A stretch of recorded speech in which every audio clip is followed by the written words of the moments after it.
Okay, let's see here. Welcome back to Games Revealed. I'm James and also the Brink, and we are one community. Today, I am back in the basement, baby. I am back down here. I think you guys can hear me as I have a different kind of setup. Let's see here. Spell good. Welcome. Might be, but at a steep price. Wolf, welcome. So, if you don't know what we're going to be talking about, that is the ROG Ally 2 or X. It's not the 2, it's the X. The specs are going to be great, and we're gonna talk about it in some other game news. Now, I'm gonna put a little preface, and I usually say this, but this time I'm serious. This is gonna be a shorter, probably 40-minute episode tonight. Little stream. Maybe what I'll do is I'll make it up to you guys. I'll stream on my other account once or twice this week at least.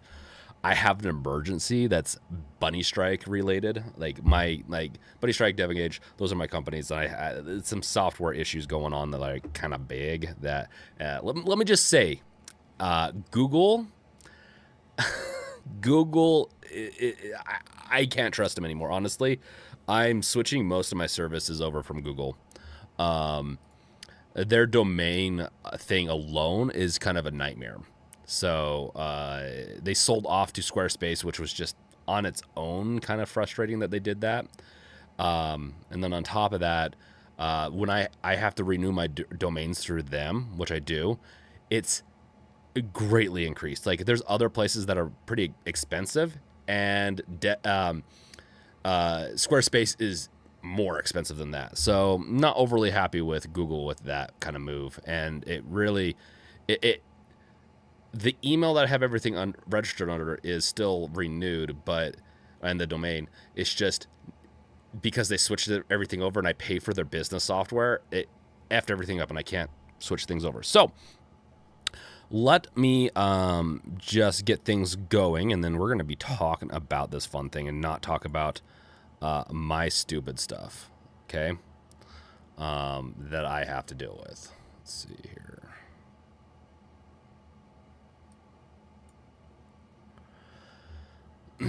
So how's everyone doing? How are you doing, Wolf? How are you doing, Spellgood?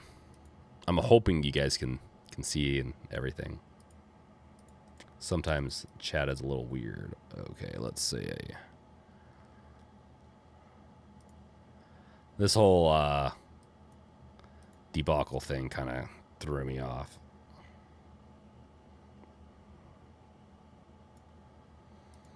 Let's see, doing good. Isn't the ROG Ally X leaked at around $799? Yes.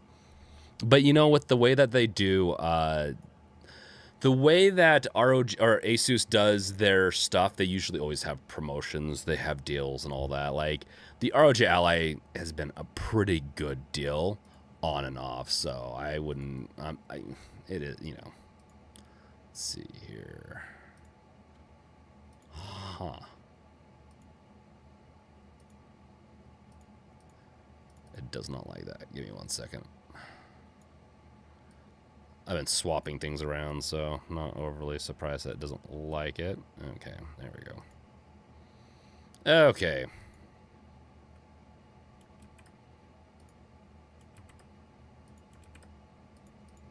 Okay, I think you can see everything fine.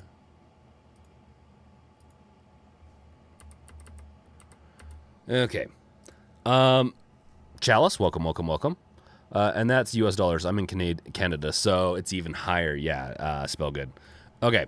I had, forgive me, I did have stuff pulled up, but we need to pull it back up. So I do plan on still doing content on all this. I've been redoing my whole studio again and kind of creating stuff to be more on the productive side of things. Okay. And then video game news. I know. Dark Linux Tech Gaming. If it's $7.99, ASUS is shooting themselves in the foot. Yes, but it's because, yeah, I agree. Like it's what I want, and at the price, it might be worth it for me, but I don't know if I'd buy it. So If you get, yeah,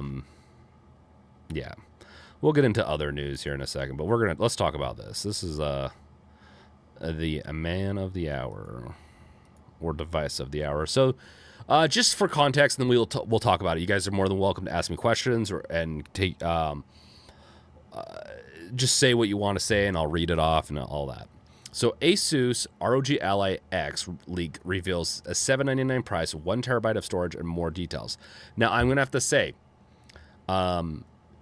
it also comes with, let's see here, there is going to be at the bare minimum, the screen being 7-inch still, and the 1080 price is a little on the pricey side of things, but starting out with 1 terabyte is pretty nice. And if it's true that they'll have, we might have to look up another article on this, but there's 3 things that I think are pretty cool with this Ally X. It's going to be black. I know, I'm a sucker for the color. It's going to be 30. There's going to be at the bare minimum a 32 gigabyte version. Now, if the X isn't just purely 32 gigabytes, and that if that $799 price includes the 32 gigabytes, the 1 terabyte SSD drive, and the custom premium pro black color that Steam Deck has from the get-go, then it might be worth getting. It's really hard because they're not giving me a reason to upgrade from my ROG Ally. Just, I'll be honest, like, I wouldn't do it. Plus, between this and how much they gouge the price on the ROG Ally, it's not really an easy market to sell into either. So it's not like the ROG Ally is worth a lot. Let's see here. It costs $100 more than existing version, given that the screen and the APU are expected to be identical. That's a relatively steep price hike. But it's going to have a terabyte. So you got to remember, there's going to be additional pieces to this that are just a little bit more premium. That being said, is it going to be that much more? And is it going to be? It's not really like a truly worthwhile upgrade. Oh, the battery is going to be bigger too. So I think the 3 things we know for a fact that will be larger and bigger are the SSD, the RAM, which, once again, this is all speculative. Even the $799 price is speculative, and it could even be them shooting something, like doing a leak and seeing how it fares, but I think they would understand how it fares, right? I don't think anyone wants to pay $799 for this device. Wants to, that doesn't mean people aren't going to. And so and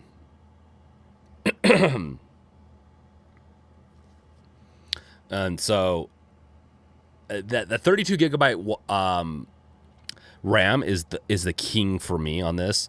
And this is the thing that I've been saying for a while, that all these mobile devices are missing one major problem, one very major problem, and that, or like thing that is a major problem, and that's that the 16 gigabytes is just not quite enough. Like I said, if they could do 24 gigs, which there might be some issues with that, with the way memory setup is, but 24 would be the minimum that I'd recommend, just because it's all shared memory. It is not dedicated. None of it, the RAM is dedicated. It's usually shared with the video card, depending on which device it is. And so that is where we have issues. So ROG Ally, they released multiple BIOS updates and updates to its software to allow for you to customize, customize how you implement the VRAM, right? So you can have more or less. Some applications and games mostly games do much better with a larger VRAM set, and some do better with it with more RAM system memory. So that has been to future-proof things, in my opinion, and it's not. 32 gigs might be overkill for a lot, but it just feels like it's a nice little future-proof piece to it, to future devices. So let's just shout out some people real quick. Andre, welcome. Quiltzer, welcome. Dark One Linux, it's a bit it's a bigger battery life and the same screen processor and 1 terabyte SSD. Yes, the better battery. So with this new Steam Deck, they did with the OLED, they added OLED, better battery, better internals actually. Like it's a little bit cooler. And then that is basically how they upgraded the OLED. So you could think of the Steam Deck OLED as the Steam Deck X in this sense. ROG Ally, or the ASUS, decided that the Ally X should, its upgrade should be in its SSD starting out, its RAM, and the color plus the battery. That's where they decided where they would upgrade. Now the battery, if they can get that, if they can at least get a 30% more into that battery, I think that's a win. The battery life is the biggest downside to the Ally X, or the Ally. It's just not a very good battery. It's really not a good battery. Wolf might take a bit to talk. Eating dinner. Hey, nothing wrong with a little bit of dinner. Andre, it's always great to have you around, man. It's been a while. Quilter, you do it. You do it to keep up with the Joneses. Yes. You buy this? No, not necessarily. So there's people that like. This is different enough, so it has the color. Like people like to collect, and they have the money to collect, and they'll buy the black version either to collect or to. And maybe that's my problem with this version is that I don't know if anyone's going to fully upgrade from what they currently have. I don't know. I don't see anyone upgrading from the white basic version of the Ally to the Ally X. Anytime soon. And if you guys are curious, like thinking about it, let me know. I'd love to know. Dark One Linux. It's a 2280. Yes, that's right. It's the 2280 NVMe drive. So it's a much bigger NVMe drive. So instead of having, I have it right here. So instead of having the 2230. Right here. Let's see. So instead of having this size, and let me just, I don't have my shortcut set up right now. So instead of having it be this size, guys, it's going to be like 4 times that. And what that means is that we're going to be able to fit larger device. Like you could upgrade this, I think. Do they have 8 terabytes yet, or is it just 4 terabytes? I believe the maximum, unless I've been missing out because I've been for the past like 6 months, essentially, I've been on a partial break, and I'm slowly getting back into doing Games Revealed stuff again due to health stuff. But the SSD. I think is about 4 gigabytes is what it which is good. I have a 2 terabyte in my Steam Deck, and I haven't had to use the SSD, or not the SSD, but the SD card slot in a while, and it's been awesome. Dark One, if it comes with more RAM, then the $799 price is a bit more justifiable. I agree, Dark One. Now I heard, reading through everything, I heard that there's a 32 gigabyte option. Now, if that's an option and it's not the standard on the $799 price, then yeah, I think they're making a huge mistake, and I would actually, ASUS is not hitting that decent price range because RAM really isn't that expensive for them. Neither is the SSD. Those are premium upgrades, or those are premium in the sense of like they're what we want, but it doesn't cost them a whole lot, so they do an up. It's not considered an upsell. It's just a major upcharge is what it is. And so they're going to they tend to try to, like, Apple's notorious for this, to sell you the better one for much more of a steeper price. Cyberclue, welcome. Did you check out Gamers Nexus video entitled "ASUS Scammed Us"? And if so, what are your thoughts? I saw Gamers Nexus.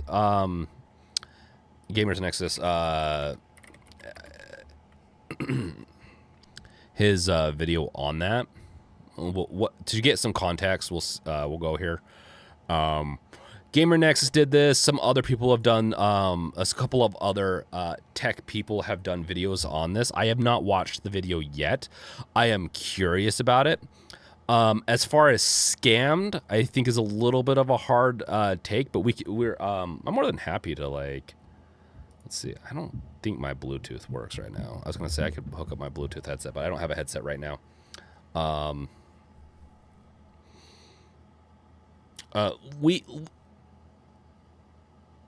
He's a little long-winded. Okay, let me know, chat. Do you want to watch a little bit of this to get some context, or you want me to just talk about it a little bit? Because I'm more than happy to add some context. I won't be able to do a great job of adding context right now, but let's see what you guys have to say. But yeah, as far as this ASUS scammed us kind of thing, it's a clickbaity title. Scammed, I don't think is the correct word. But I think they're in trouble legally. They're gonna. I think honestly, we'll see. But yeah, it will be interesting to see what happens. But it's definitely a little clickbaity. But I am curious to dive into it more. Dark One, context is they overcharge for damaged RMAs, apparently. Yeah. So they overcharge for damaged RMAs, apparently. So in the and that's what from my understanding, Dark One, is that didn't they charge? So when they were doing RMA repairs, they charged more than they should have, which, yeah, that's a hard one, yeah. Because I didn't see what the prices were or anything like that. I did know the context though, but yeah, thanks for the context. I think it just further proves that you might want to stick with the Steam Deck. Honestly, I think Valve's RMA process, their warranty is good. I think some of these companies need to start believing in their tech more, and like their hardware more, and having better warranties. Honestly, and people might think it's a scam or not like it. I like Apple's concept of a warranty. I buy it for my stuff, and then I have to pay. It's insurance essentially, and I have to pay like a deductible to get a repair on my Apple device, but it's really simple, and I don't mind it. But and you know what it's going to cost. It's set in the contract what it's going to cost, like the repair screen and stuff like that on my phone. It's $100, which is. It is, it might be cheaper than that. I can't remember. It's like around $100. I'm fine with that. Yes, AppleCare. I would like to see something like this. But at the same time, some of these devices are like the ROG Ally. I feel like you can get this one at like $500 when they're on sale, when they're really on sale. So they're kind of cheap devices. Dude, repairs and all that are just crazy. We'll talk about this in a second. Let's get back into some of the chats because I am missing some of the stuff real quick. But yes, this is. Maybe we can watch a little bit. Maybe we'll save this topic right here for a little later, and if we get, let's continue with the ROG Ally X, and then we'll get it. We'll maybe watch this or watch a short portion of it later if we have time. Okay. So Brian East, honestly, I'm very happy with my Steam Deck. All the other handhelds feel like attempts to reinventing the wheel, and that's how innovation works. So Brian East, the beautiful thing, and we want competition. We don't want just one product. We want to have 2 or 3 competitors. It pushes innovation. It also makes it so that there's not monopoly, and that's my thing. I think Valve is pretty good when they're not having to compete, but they do. They're always going to be innovating in one way or another, but if you don't push them to innovate in one area, and they do their ADHD thing of just spinning off and getting distracted with something else, they will not fix that one unless they feel pressured to. I think the Steam store, the Steam client, is a great example of this. I think they're doing a little bit more improvements. They've made it they take a little less of the revenue now thanks to Epic Games and their launcher. And so I really think and wonder if if we didn't have any competitors, would the Steam Deck, get better with its new iterations and all that? I don't know. At this point, I would say probably for the next few years, I think they have their roadmap set. I don't think they're going to deter. I don't think they're going to make detachable controllers. I don't think they're going to follow suit on a lot of the stuff like with the Legion Go or with the ROG Ally. What the ROG Ally has, though, is that it is just that the APU in it is just that much better than the Steam Decks that certain games run really well on it. On a very and they just play a little better because I think the D-pad's a little bit better on my personal opinion, though. I think that's a very personal thing, though, in the sense of like what D-pads and controls people like. But I like the Ally's controllers just a little bit more, not where they're positioned, but just for like playing Tony Hawk, the Tony Hawk skateboard games.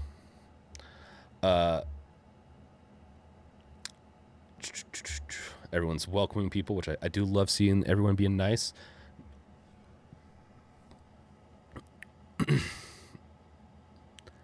Dark One. Oh, okay. Dark One owns a Steam Deck and 2 of the 32 gigabyte 6800U 1X players, minis, pros, a mini and pros, or mini pros. And honestly, I've nuked Windows off of them. Yeah, I really want to go down and do some diving in the next few. In the next month and do an article and a video on the different flavors of Linux and exploring different options than what's on the Ally. I don't have the Legion Go anymore. I returned that. I do think once I pick back up and start doing more and more videos and getting my budget back up, because once I release enough videos, I make enough money to justify buying these devices and doing videos on them. I wouldn't mind picking up the Legion Go again, or they might be doing a new iteration sometime this year, which that'd make me very interested. And I heard the software is getting better too, which is what was my biggest complaint of that. But I'd love to do a deep dive into Linux flavors. I started an article or a video like a year ago and never got into it, doing research and all that into different gaming flavors of Linux.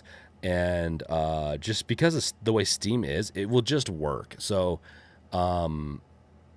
depending on, it doesn't work on just every Linux flavor, but or Unix flavor, however you want to say it, but it definitely is getting better. And so it wouldn't, and I've played around with the idea, and what is everyone's favorite Linux flavor? I've played around with the idea of making Deck Revealed,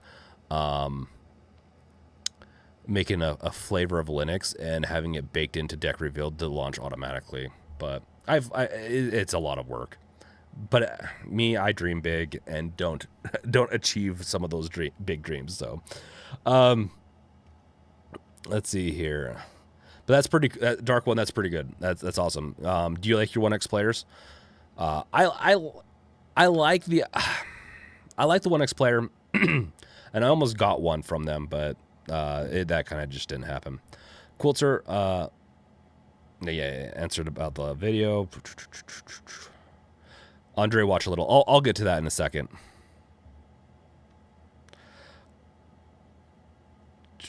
Let's see. Just looking through the chat real quick.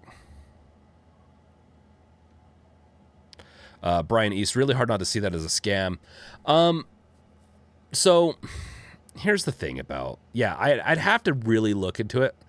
I have a really hard time trusting certain videos from people because they get overblown a lot. And I'm not going to call anyone out. I'm not calling out what's his face, Gamers Nexus, over there, because I think he does a really good job. I just think people get caught up in the negativity, and I shouldn't say overblow things, because I think it needs to be blown out. I don't think companies should be allowed to get away with things, but sometimes they make it feel like it's personal when this is how capitalism works. I think it's like a scam. comes off as almost illegal or a very gray area where these companies are trying to make as much money as possible. So it sucks, but that's the nature of the deal. It makes them less trustworthy, and so there's the whole trade-off with that. Knowing the scam stuff, and as I get into that and look into it more, but on the surface level, I definitely wouldn't recommend the ROG Ally as much these days, just because of just because you got to earn my trust, especially with the warranty stuff.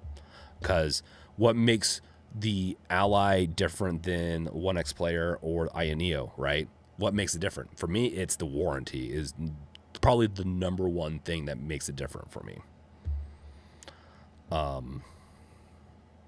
Maybe the price, because you can get some pretty good deals with the Ally, with the way ASUS does their stuff. Brian East loved EVGA video cards and misses EVGA video cards. I agree. I like EVGA products, period. I think they did a really good job, and it was a shame they exited when Nvidia, I think, was doing all their price junk and all that. They exited a few years ago. Yeah, Brian East, I never had to use their support because my cards always worked from EVGA. Quiltzer, ASUS gave me no problem with my recent under warranty RMA. That's great. If it's under warranty RMA, then you're going to probably be just fine. I have a feeling ASUS is going to be fine with their under warranty. But what are they going to do to try to get you to I think one example, and once again, this is like with the scam stuff. That could be just a one-off, just a couple one-offs or something like that, and that's anecdotal. You need quantitative data to actually indicate how big of a scam it is, or if it's just an outlier mistake and problems. One good experience does not make it entirely a great experience. You want to look at and this is how it always is. You want to look at the averages, right? You want to look at what the median is on this and see if you're more likely by buying this product to have to RMA or have to deal with RMA and all that, like failure rates. All that stuff is really important. And anecdotal is nice, and definitely when it comes to the customer service side of things is definitely where I think anecdotal can easily come into play. But failure rates and stuff like that, it's a little harder, just because some people are really loud on the internet and say, like, Steam Deck in the beginning had a lot of loud people that say breaking this and that, and then you'd actually look at the rates and all that, and it was within it was below reasonable failure rates of mass-produced product. Let's see. Wolf, I can't wait to see the Steam Deck 2. I need to really up my game on this thing with with the Steam Deck and get buddy with Valve so I can get a Steam Deck 2 on day one. But then again, it was part of the fun. Part of the fun of growing this channel back when the Steam Deck came out was the camaraderie of us all getting our Steam Decks and just checking in every day and be like, hey, my Steam Deck's not here yet. It was so much fun. I really would, and I'm sure like some of you guys that remember the good old days, like Wolf, Andre Raichi, Quiltzer, like that's how it was, and it was really fun to just have that camaraderie and wait for something to come out. And Valve and Steam doesn't feel like it feels weird if you do that for ASUS or some of these other companies that don't have a very positive brand. We want to do this one that's a positive brand because it doesn't feel like it's a cringe, I guess. Dark One, Windows on the handhelds is terrible. I agree. So Dark One, Windows. So here's the thing with the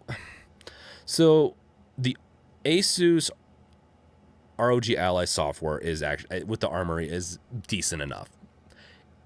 I get the couple games I want installed on there, and I just use the Armory. I'm fine. It's much better than the Legion Go.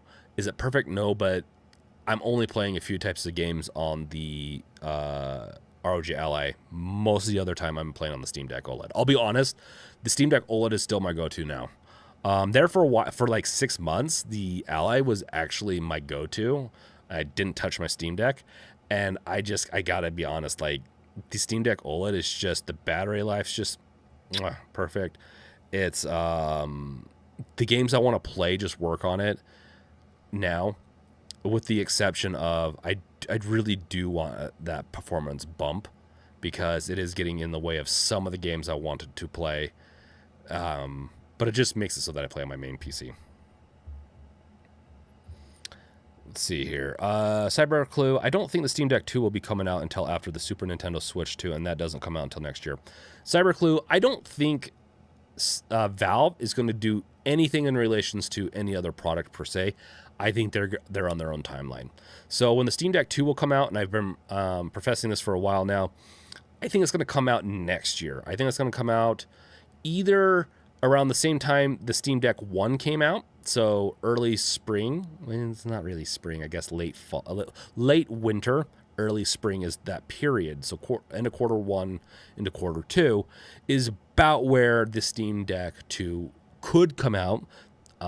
Sometimes they like doing anniversarial things, companies do, but I have a feeling that there's a good chance that maybe the Steam Deck 2 will come out when the Steam Deck, like 2 years from when the Steam Deck OLED came out.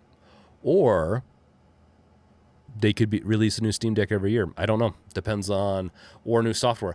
This year, I could see them upgrading their VR line, and that will happen this year.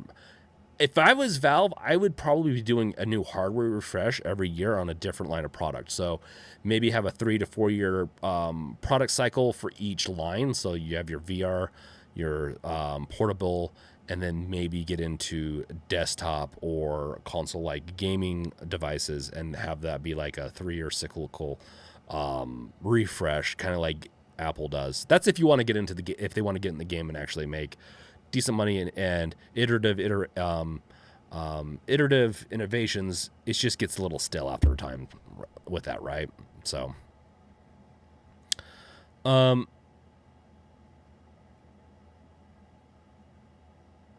Raichi likes SteamOS 3 flavor.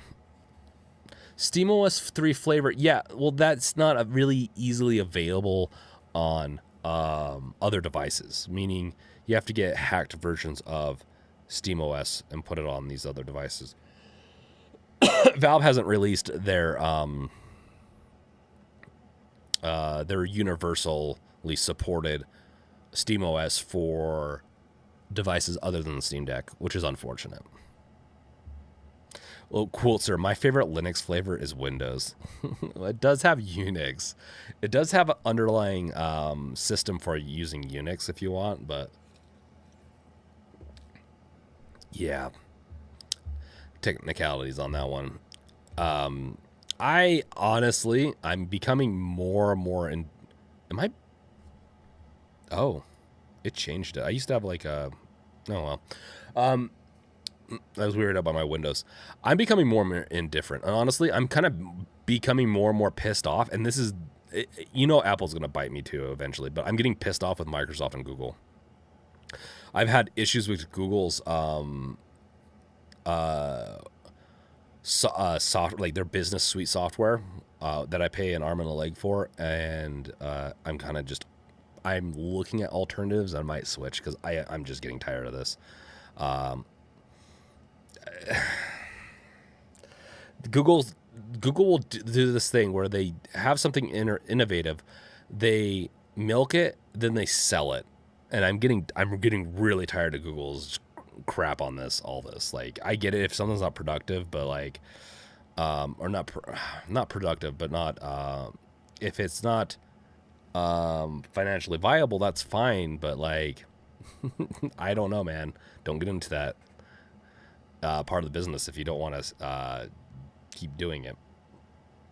But we can get out of that. So I've been going to more Apple products. I've been enjoying Apple products more. I actually hope that more games are supported on Apple in the near future, which I know they're working on it, thanks to the Steam Deck stuff. So, Andre, you off? I didn't see that you're off. Okay, you have a good night, Andre, if I didn't miss you already. So Dark One hardware, yes, I like them price wise. They were same as Ally, but $599 ish for the 30 GB version. Hate the software, however. Yeah, for the INEOS or for the One X Player one, One X Player one, One X Player X, One X Player. Yeah. Hate the software, however. I hate Windows. Yeah. So, that's the biggest thing. A lot of these devices, if they could get the SteamOS version on their device, I think they're going to be much more innovative, and much better, and maybe more like a reason to move to it. Because Windows, that's another thing with Microsoft that's kind of pissing me off. That's like what I'm talking about. Microsoft has thousands of engineers. And I know from big organizations, working at a medium-sized organization, how much fluff that they have going on. I bet you they have a team or two that's just twiddling their thumbs waiting for something that's even Windows related, potentially. That could be, and there's already someone that did like a little demo of a Windows handheld version. They really should be doing that. I think they're making a huge mistake, because I think portability is the next 10 years plus future. I think being able to take your Xbox games on the go is the future. I think a lot of the stuff's the future, and I really don't think Windows is keeping up. That being said, the desktop's fine and all, but I'm honestly I'm indifferent these days. I need to do game development, and I like to play my games. That's the only thing that brings me to Microsoft these days. Everything else, I don't care about what they're adding. I have, the AI is cool and all, but I use my AI built into my editor, which I can do on Mac, and I use the AI built into the web browser. I don't use AI that's built into my operating system to an extent yet. We'll see. Apple is working on something too. It is what it is. But Apple also is a little bit better with privacy. But to be fair, any of these big companies, they're not that, So I'm putting more and more trust into the Apple ecosystem and the Linux ecosystem. My problem with Linux is that it just doesn't work. When I'm doing recordings, when I'm doing a lot of other things I need to do business-wise, I got to have a reliable operating system that I know works 100% of the time. And Microsoft is failing a little bit more and more every day on that, and Apple is getting just a little bit better on that for me day and day. So I know it's really bizarre. And I don't mean to be an Apple person like that. I'll still tinker. Like, Linux is still going to be my operating system to tinker in, of course. I do plan on getting an iPad this year, and I will be doing a video on iPad gaming and comparing it to some of the other devices. So, would you take an iPad? Would you Ally, Steam Deck, all that? Like, the Steam Deck, I think I think there's going to be a brand, or not a brand. That's not the right word. I think there's going to be a type for everyone, right? And I mentioned this multiple times. I don't think everyone's going to like the Ally. I don't think everyone's going to like the Steam Deck. I think they're going to like it for different reasons. So, Dark One, EVGA was always a good quality product from my personal buying experience. Good to know. Cool, sir. You got to watch the video. ASUS is scandalous. I'll watch it, cool, sir. Wolf, yeah, I think they said the Steam Deck 2 will be pushed back and won't be released until 2025. Well, it's not pushed back. They never said that it was pushed back that I know of. They never said that. They said it was going to be years. And I think some people thought it was going to be like 5 years. I think it's going to be, what is it? We're on the 3-year anniversary of the Steam Deck 1. Right? So that's crazy. So we're 3 years from the Steam Deck 1. I think we're going to see the Steam Deck 2 after 4.5 years, which is going to edge it closer to 5 years, which is a crazy life cycle. I'll be honest.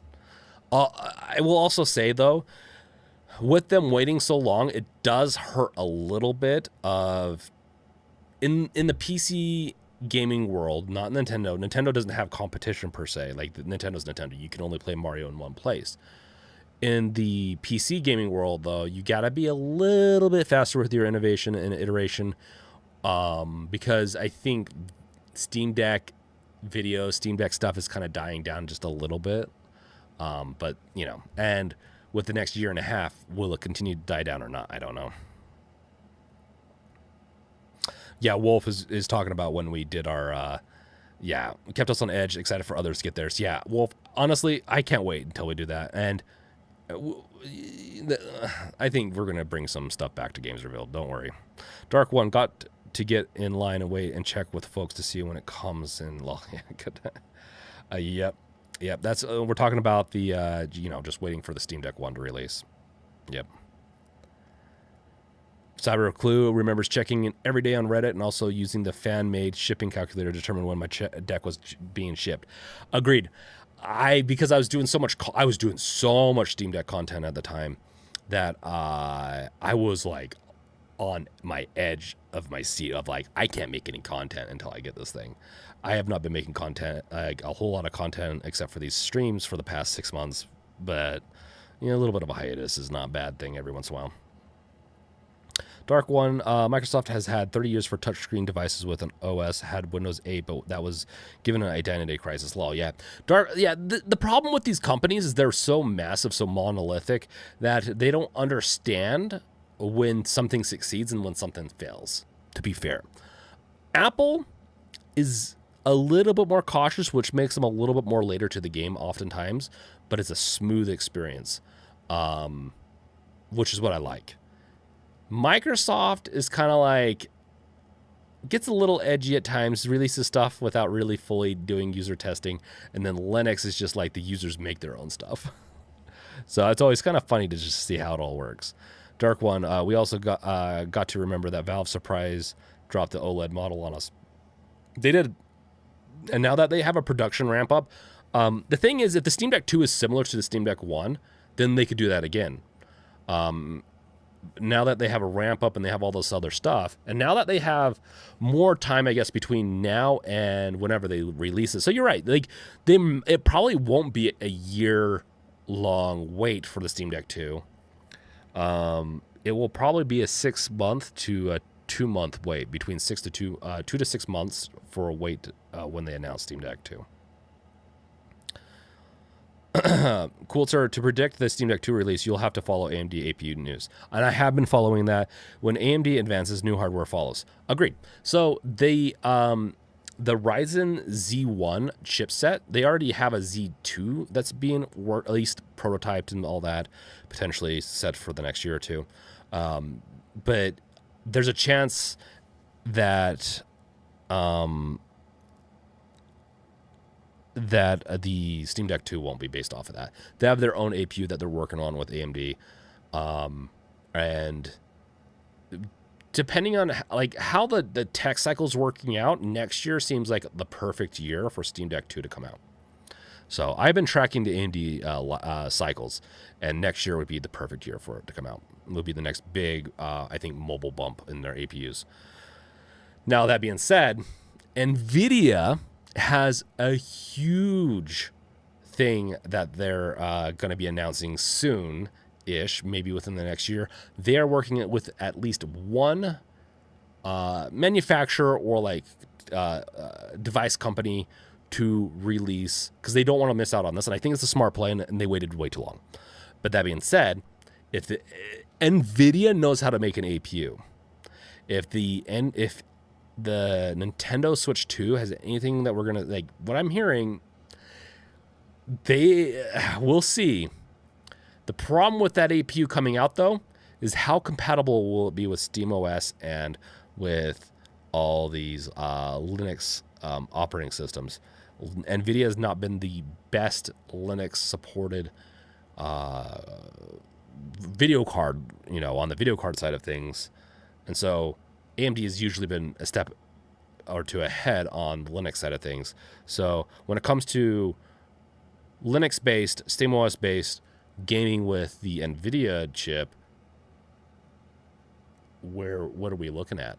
Is it going to be bad? We already know Windows is bad. The only way to make Windows portable gaming okay is you have to ship your own software that kind of launches with it, and you can control most of the stuff, and it's just a pain in the ass.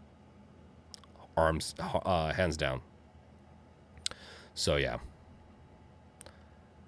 Wolf, yeah, I didn't want to sell my LCD Steam Deck because it's history to me a lot, and it was sad when OLED came out. I didn't want to pay for another deck, though, because I didn't know if they.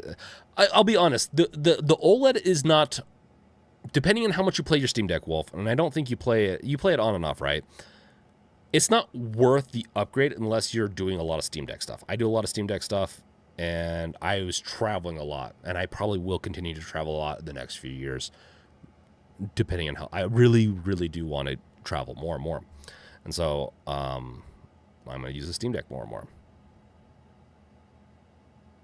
Dark One, Google buys and then shutters it. Yep. Google's infamous for that. AC Shadows will be on Mac. Yes, it will. And so Assassin's Creed Shadow looks really good. I'm excited. You're going to have 2 main characters. We can, in fact, let's talk about that, and we'll throw that AC Shadows. We'll watch or chat about that in a second.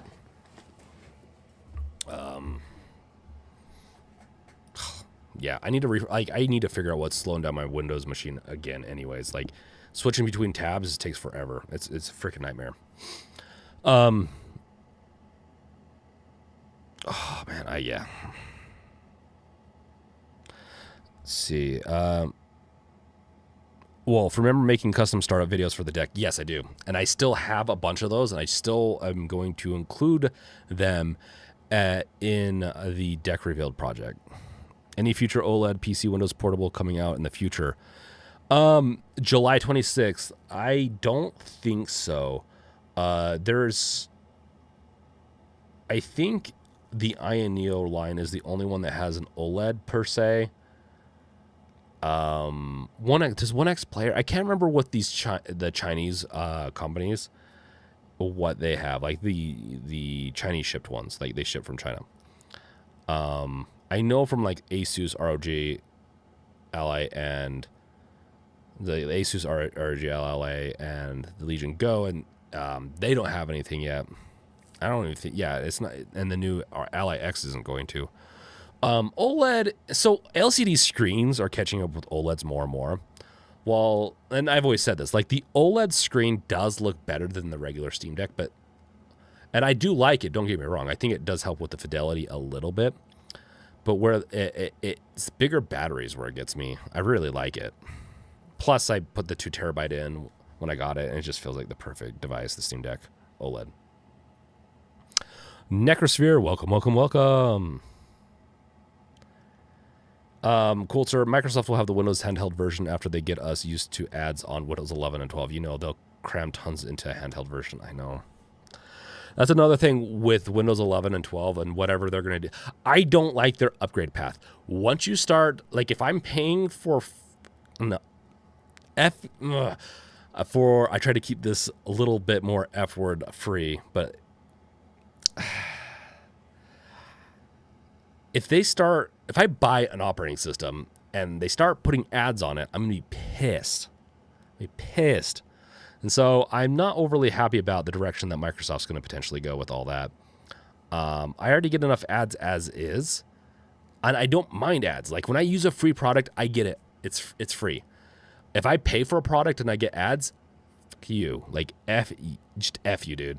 Like I'm done. Give me one or the other, or make it drastically cheaper with the ads. I just no.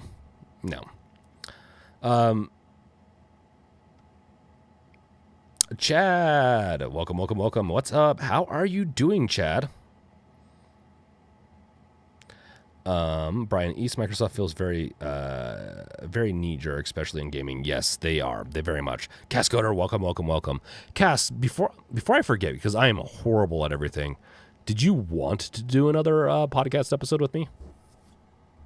I know this is a great time to put you on. You can tell me, and you don't need to say it here. Let me know in Discord, and we'll set something up.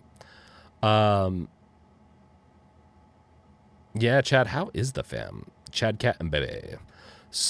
Dark One. So weirdly enough, NVIDIA has been working more in the open source community as it relates to contributing to the open source NVIDIA Linux drivers. Yes, they have. They've been rectifying their problem, but I'm just curious if it will actually, with SteamOS and all that, will it be resolved? I don't know. So Ray Cheese SteamOS with ARM NVIDIA chip, yeah. Cascoder, I'm hoping Switch 2 is on par with the Series S, given that the rumors are saying 12 gigabytes of RAM. Yeah, so 12 gigabytes of RAM is very sketchy in the sense of like, it doesn't feel very future-proof. Like for the way Switch handles RAM, I think 16 gigs would be perfect for them. For Windows or an like a heavy operating system based device, I think 32 gigabytes is what needs to be done. But yeah, from my understandings, the Switch 2 is going to be on par with the Series S. I think the new iPad Pros, the iPad Pro with the M4 chips, those are on par with the Series S, as in teraflops, which is fascinating. So you can think of, and I think it's the iPad Pro 13 has the same computing, or at least GPU computing power as the Series S, which is the lesser of the new Xbox Series, which is crazy. Which gives me hope.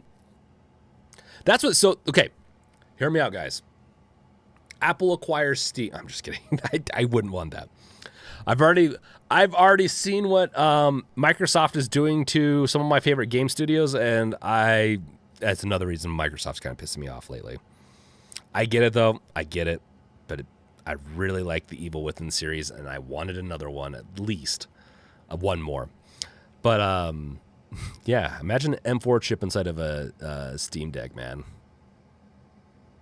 That's Series, like, if managed properly, that's Series S in your hands kind of stuff. That's crazy. The problem is, because it's ARM chip based and everything else, there's just a whole plethora of issues with that.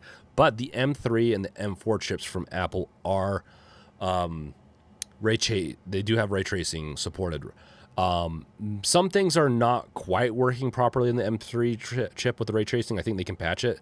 M4 chip, I think, works fine. Kind of cool little tech ideas, or cool tech stuff there that I've missed out on and I've done research with in the past few months. Cascoder, Assassin's Creed Shadows will be skipping a Steam release. Very bold of them, Cascoder. That's good to know. They're very bold. That's really stupid of them. EA has not. The amount of mistakes EA continues to make and then they go and rectify it, like, is just baffling.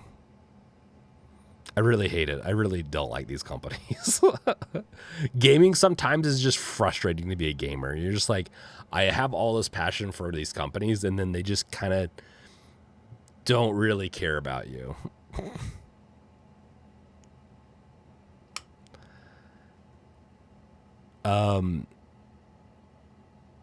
Necrosphere, I love my modded Steam Deck LCD, and if I could afford, I'd buy both the Steam Deck OLED and the Steam Deck 2 when it releases. I'm definitely getting that. Yeah, wait for the Steam Deck 2. 100% Nick. Start saving for it, man. Dude, like, what would it be, like $25 a month? You'd probably be able to buy that thing by the time it gets out. Maybe a little bit more. Save it up. Okay, Cascoder. I'll reach out. I'm going to start it back up. I'm slowly doing better as I'm seeing more specialists, so we can talk about it at the end of the podcast or stream or whatever this is. Technically, I have this set as a podcast, but it's a stream.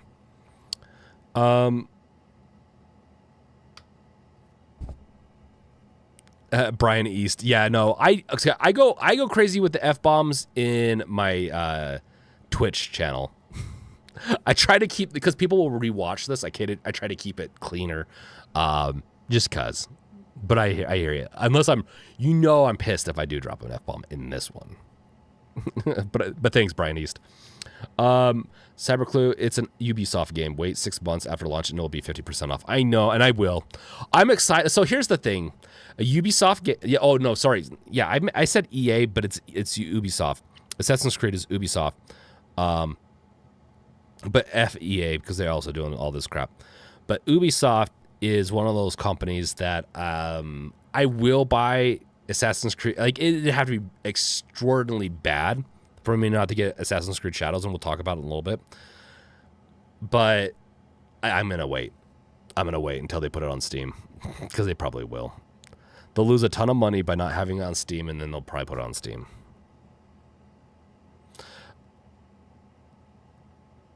Brian East, makes sense. Nintendo's not willing to spec up and sell at a loss. I don't even think they'd... So that much RAM, I don't think 4 gigs of RAM, it would be a huge difference for them in price. I think they are just being minimalistic and know that they can get away with it. They're a little bit over, like... They're a little too into the optimization side of things, but they're really good at it. Apple is really good at optimizing the RAM usage. So is Nintendo. Linux. I honestly, people aren't gonna like this. Linux and Windows just suck at RAM usage. Windows is the biggest problem though. But yeah. But Steam Deck definitely shows that it could use more RAM too, I think, in its VRAM configurations. Brian East, for better or worse, Nintendo knows they can get the fan base to buy the hardware for the first party alone. Yeah, no, they're doing the minimalistic of what they wanted to do because they are Nintendo. I don't know. I don't get Nintendo's. I think Nintendo should have released a new Switch 2 like 2 years ago. I think that was their sweet window, and they kind of missed it. They'll still make a lot of money. I just think they would have maximized their because that's when their cash cow was starting to go down a little bit. Was that year? I think about 2 years ago is when it started to peter off, and that's when you want to introduce a new product to liven things up, and you get a bunch chunk, and then you can cash cow it out, and it's a smooth process until it starts to peter. That's usually that's like business 101 kind of stuff. Dark One. So games revealed. How long before we see them shutter Ninja Theory, or they're not going to shutter Obsidian. Obsidian is too big to shutter. Like, they would do their own thing. Ninja Theory, Game Studios, what did they make again? I think this is going to be probably the big, like, I bet you they're going to do one more round of layoffs, and then I don't think you're going to see layoffs. I think usually with acquisitions, and this is the crappy, this is, I've been with one company that was getting acquired and it in the middle of it, but I think I left before that happened, and or right before it happened, and it's sucky because either you get acquired and you have to stay on as a part of the acquisition package of you being able to even keep any of your stock and then cashing out, or you get bought out and they just lay you off. Because oftentimes what acquisitions do is that they'll buy a product that's similar to a product you already have so you can improve on something, or release that, and so you have another team, so you have to consolidate. It's probably what's happening with Microsoft. They have all these studios now, and they see redundancies in it. And so they're probably trimming some of the fat of like, well, these are the lesser performers. All the big performers left the studio already. That's a big problem. If you're some of these studios were going to be potentially shut down anyways before the acquisition. Let's just be honest about it. I don't think after Redfall that studio was not in good like it was really bad, and they had people leave. That major people leave from their studio. It's not their fault. It's just that one I think would have fallen no matter what. Even though I did like the studio. So yeah, Hellblade. This is the company that does Hellblade. That's right. I could see them. We'll see how well is Hellblade 2 doing. They could shutter Ninja Theory. In Exile is I'm trying to remember what games they. Okay, I don't want the countdown. I want to know what games you do. Okay. Yeah. Wasteland, Bard's Tale, Torment, Bard's Tale. This one also probably could. It has a fan following, but yeah, there's a chance this one could get shut down too. I don't think they're going to shut down. Obsidian's too big. There's just no way. Obsidian would get sold off. I don't think they'd shut down Obsidian. I think what they would do is that they'd barter for the release, like they're a captive, or Obsidian is going to get laid or go somewhere else. But I don't see. Obsidian has 2 projects in the works. I don't see Obsidian going anywhere. Um, Cyberclue, Microsoft channeling EA buy studios just to shut them down. So a part of the acquisitions, and this is the bloody part of business and people. This is why games are creative. They're innovative. They're not they shouldn't be meant to be businessy, but they are. And I just don't know if we're ever going to get away from it. And so, yeah, it's hard to say. Like, from a business standpoint, this is business. The business is business. From us players and the users and all that, like, it's devastating. It's like if an app that we like to use every day gets shut down, we don't get to see any more innovation from that. So it's just different. The businesses are going to treat it like a business, so it's really hard to, like, I'm going to call them out, but it's really hard to, like, say, hey, this is just kind of how it works. We don't need to accept it, but this is technically how capitalism works, at least in the era of capitalism we're in. Very different era, though. Brian East, tech gaming true, and they know Mario and Friends is the biggest draw to the Switch. Yep. And Cascutter calling me out for Assassin's Creed being of Ubisoft. Yeah, I get them all. I get honestly, Assassin's Creed, I get mixed up the most for some stupid reason. Dark One, Ubisoft will drop it on Steam in 6 months, a year, like they did with Valhalla. Oh, 100%. And I'm going to wait for that. I don't buy anything directly on Ubisoft. You'd have to give me Half-Life 2 or Half-Life 3, that is, on Ubisoft, which is, like, laughable, to get me to buy something on Ubisoft. Like, it has to be, like, something amazing.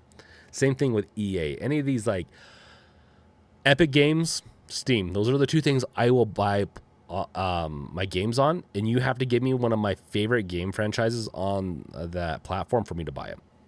Necrosphere, atting at me. Hopefully some of the devs that worked on Evil Within will band together to make an indie studio and make a spiritual successor of some kind. I agree, Necrosphere. And with the way how much passion is put into Evil Within, I could see that happening, and that tends to happen. The problem is money, and games don't pay very well, but they do have a pedigree. So if they can get with, and I don't know if there's as many publishers funding risky games. So if they band together, have a really good prototype quick enough, then we could see an Evil Within, but not until that happens. And I think it's a very slim chance, but I agree, Necrosphere, because I really liked Evil Within. And Chad, your baby's sick. No. Hopefully your baby gets better. I hope the little one gets better, Chad.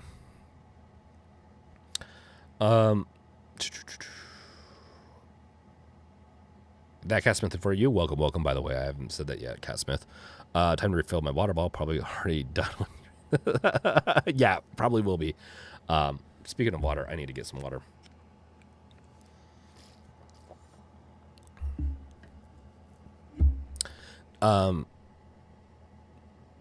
Chad, and by the way, fam, a new mobile adaptation of the anime Soul Leveling is out, and it's pretty awesome. That sounds cool. A mobile adaptation, so like a mobile game.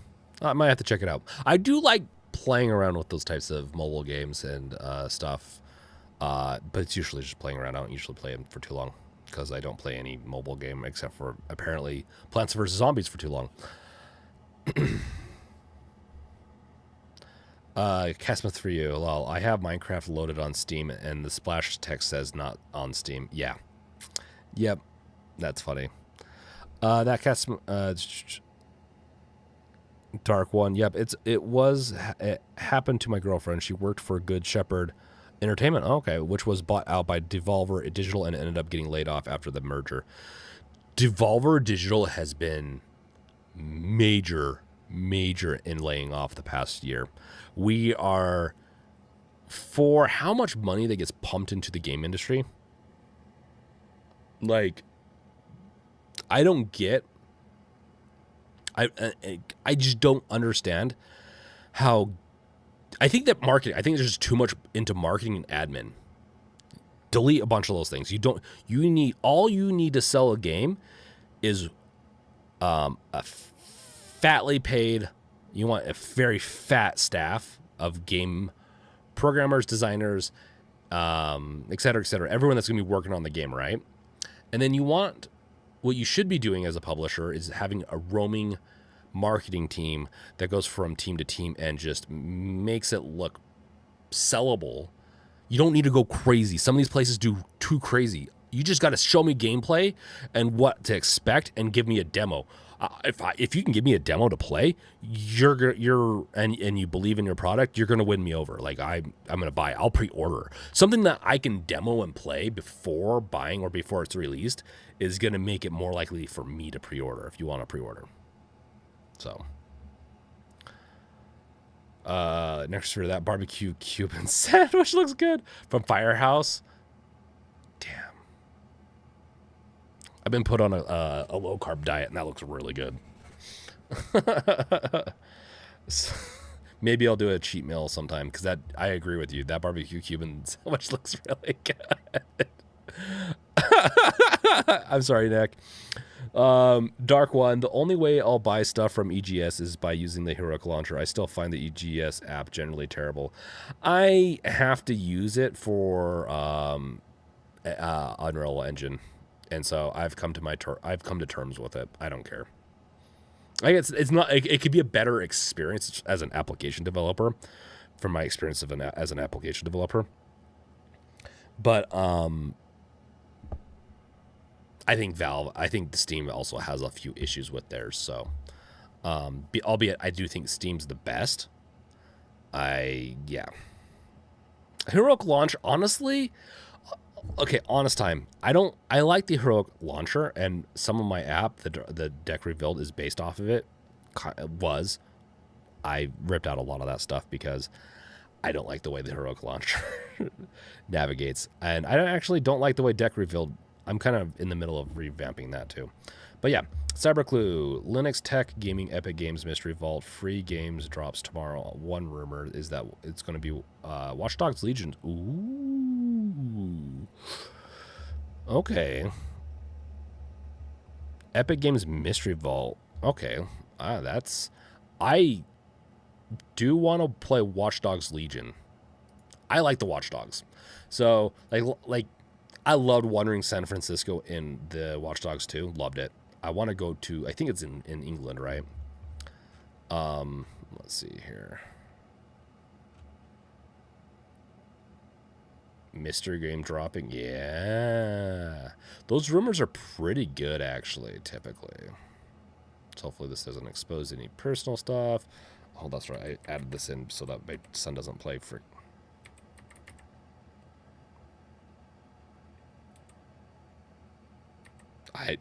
Oh, okay. I did the same thing. Okay. Whatever. Let's see. Cascoder Devolver better not touch the Cult of the Lamb devs. I agreed. Well, I'd be surprised. Cult of the Lamb was like insanely... Like, if I was a developer, a studio, and I don't know how their finances work, and maybe publishers like some publishers just own the studios outright. Some just have deals with them. If it was up to me, I would be like cashing any extra. I'd be like, okay, guys, we're going to take like as much money as we can, but we're going to cash a bunch just in case we get laid off so that we can build the game and recover from a layoff. But sometimes I don't know if that's how it would work though. Probably not. Dark One, the problem is in gaming budgets is the marketing budget usually now is equal to the actual development budget. It is. It is ridiculously disgusting how big a marketing budget is, and it's crazy. Okay, so I'm pretty confident about this. If you want to sell a game, you don't need to have you just need to have probably a few, like, let's say it's a $400 million project. You don't need to have $400 million in marketing. You need to have just a few $1 million in order to give away some keys to streamers and game channels. If you can do that, you play with them well enough, you don't need to spend a lot of money on marketing. It's free marketing. All you have to do is create a good trailer or two, and you don't need to pay for ads, anything else. You can sell this stuff through just doing creator content marketing, especially with gaming. So, yeah. Okay, let's look at this scam thing real quick. Let me turn this up. I'm gonna turn my. I'm gonna mute my mic. Dollars for that ding. Also, they never addressed the problem we sent it in for. And they wanted to charge us $200 for that ding. Also, they never addressed the problem we sent it in for. Only that thing that they decided to find. Connector broken. Also don't know what that's referencing. No idea what that means. There were no broken connectors when we sent it in. System noise. Okay, don't know what that means. Yeah, gap abnormal. What does that mean? It felt like ASUS tried to scam us when they tried to charge us $200 to repair something we didn't even claim as damaged in a warranty claim. This was sent back in. It's our ASUS ROG Ally to repair a thumbstick problem. And somehow, that turned into ASUS saying that LCD needs to be replaced, even though the joystick is covered under their repair policies. And what's better still is it felt like ASUS was threatening us by saying, we'll send the device back possibly unassembled if you don't pay this fee. It honestly felt like an extortion attempt where they're like, if you want to see your beloved ASUS Ally working again, pay us $200 for something totally unrelated to the actual warranty claim you had. When we sent this into ASUS, the screen was working. They said that the reason they were rejecting the claim is because of this. Can you see it? Do you have the zoom lens on? We might need a you know what, let's bring this down to the microscope. I'll show you the damage. We're gonna find the damage. I've got the Ally here. Let's adjust the microscope. So where is the damage? Oh, there it is. That's $200. And we're not alone in this, and we have evidence, as always. Just this week, a user posted on Reddit noting that ASUS demanded 3,758 Canadian dollars to repair a 4090 video card, which the user paid 2,799 cash. Guys.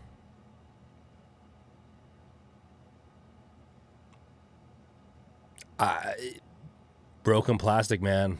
They should have charged him $400 for that. So it is. It honestly, I'm surprised. I don't know. We'll see how the ROG Ally survives. What that's telling me is that they're getting very specific with their, and maybe just ASUS has really bad customer service, because even this right here showing that it's scammy still isn't quite the right term. It's just bad. In my opinion, I'm just getting caught up on the scammy thing because I'm so used to those scam calls that try to steal money, right? This is just plain greedy. And once companies go down this way, they start to deteriorate and not do as well. Like ASUS, you can just note it now. They're going to start to decline more and more if they go this route. A chip, yes, that's normal wear and tear. And if it doesn't affect, like if it's looks like it's opened, that's maybe what they were thinking, that it was opened. And so, those sometimes do that. But yeah, let's watch. The reason for the repair was a scratch in the housing of the connector. Not burning, not melting, not fracturing. Literally a scratch. The same problem we had with our Ally. This sounds like policy. And as quickly as possible, here are examples from our own viewers who have emailed us. March 26th, a viewer emailed us claiming ASUS cracked the chassis of their laptop when it was sent in for repair. The user has documentation supporting this. March 13th, a viewer emailed us stating that their new video card exhibited instability. ASUS replaced the device with a different damaged, refurbished device. February 19th, a viewer emailed us where ASUS rejected a motherboard RMA for quote-unquote customer-induced damage. The user believes ASUS damaged the board. Very first, the user emailed us telling us about an ASUS RMA for a motherboard which ASUS remotely diagnosed as having memory issues. ASUS later quoted the user $190 for the repair of the $210 motherboard, citing quote-unquote physical damage after previously diagnosing a memory issue. December 21st, the user emailed us telling us about how their laptop was stuck in RMA hell for over a month. December 7th, a user emailed us where ASUS quoted them $2,658 to repair a laptop. The laptop is one of ASUS's special ones that ships with liquid metal pre-installed by ASUS. The liquid metal leaked. User states they never opened the system, and ASUS denied the claim and demanded money to fix it. And we Yeah, so this is just telling me don't buy ASUS. Maybe I'll do some more research and do a video on this. A bare minimum article. So what I'm getting from this so far is that their customer service, they're skimping. What they're doing is either to get gains, like to make more money short term. They're skimping on their customer service. And by, what they usually do is, this is unreasonable to fix, this is an older system, this is whatever. They'll give their reasons, and sometimes it is what it is. Like, if it's out of warranty, then whatever amount that they say that it will take to repair it is just what it is. Like, that's always been the case with almost everything. But yeah, this is pretty scummy. Like, and if they break it, and they say that it was broken, like let's say that the chassis is broken by them, but then like, well, it was broken, so we can't fix it, or et cetera, et cetera, et cetera. Or they fix it, but in the process they broke the device, and they won't repair it for you for free. Then that gets into the line of scammy, in my opinion. Once you start frauding someone of what they actually have, then it becomes a fraud and scam. And honestly, this might open them up to legal issues. We have at least 100 of these emails over the past several months alone, and this is a list we're showing now from May 2023 alone. Last time we did this with ASUS, featuring damaging devices and for repair and returning them, stating that 109 degrees for GPU hotspot is normal, it's not, and more. And ASUS clearly has a warranty problem. And today, all of that is what we're talking about, but we are fortunate enough to have our own experience with it. And it wasn't a good one. We sponsored our own undercover warranty investigation. If you want to directly fund the extreme lengths we've gone to, I gotta say, I do love this t-shirt. I like this t-shirt quite a bit. I like the design that they have going on here. This is probably the Gamer Nexus t-shirt is probably something I'd pick up. lately for content and our continued independent coverage, grab this limited time gold and blue variation of our Cyber Skeleton foil shirt. It just makes me think of Dead Space / Cyberpunk. You know me. I love it. Let's see what you guys have to say. Cascoder, I see ASUS is ramping up the ASUS ROG Ally successor marketing cycle positively. One of the things that I talked about a year ago with the ASUS stuff coming out and with the more Americanized brands, or like brands that are large shipping areas, was great logistics was what I should say. Legion Go and the Ally both have good logistics for shipping out to multiple places, whatever it is. If they continue to do stuff like this, though, because that's one of the things I promote over like INEO and all that, is that customer service, return, replace, whatever it is what you get. Like it's really like, yeah. At the end of the day, that's what you want to buy. You want to buy something that you can depend on. This is making it more to where I just won't recommend ASUS products until they actually fix their RMA process, their customer service process, which with enough people fighting and making videos and stuff like that and calling them out, they will eventually fix it, or they'll risk like just not doing as well. That being said, I just don't know. We'll see with this. Definitely is a big bummer. Raichi, that's a great idea. If you're going to go the route of because if you want to get an ASUS ROG Ally, because I think the device is good, but if you have a problem and you have to, send it in for repairs, then it becomes like, ooh, this kind of sucks. Like the device is good, but if no device doesn't have a failure rate. Like Steam Deck has a failure rate. There will be devices that need to be RMA'd, and there were plenty. So, but Raichi brings up the Best Buy warranty. Best Buy's warranty system and Best Buy's they have a good system for doing all this. So, if you're going to buy ASUS hardware, maybe buying it through Best Buy, because I still think they have some good stuff, but this definitely makes it so I don't want to recommend them, at least to an extent. Brian East, yeah, sounds like ASUS might have a case of incompetent support and techs. What it sounds like to me when I see trends like this, and this has been this is not the first time we've seen this in the tech industry. What usually happens is that they cheap out. They either outsourced it, they did a lot of different things or whatever to cut costs to usually get gains so that they can show their stakeholders like, hey, look, we made this much more. This is a downfall. If they don't do something to recover from it, we get into the Dell tech territory. Dell's still a company. They still survive. Alienware also. But because their customer service really deteriorated at one point, it really hurt their brand where they just never really, Alienware is still a thing, but it's not as big of a thing as it used to be.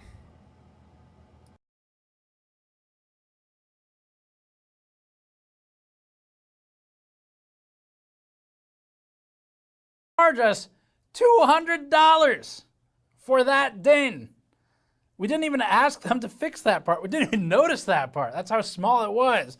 Also, they never addressed the problem we sent it in for, only that thing that they decided to find. To us, in combination with the emails from our viewers and with the recent story about that video card with the insane charge related to a similar problem, it feels like an intentional attempt or a policy to mislead the customers into a position where they'll pay for a service they don't need.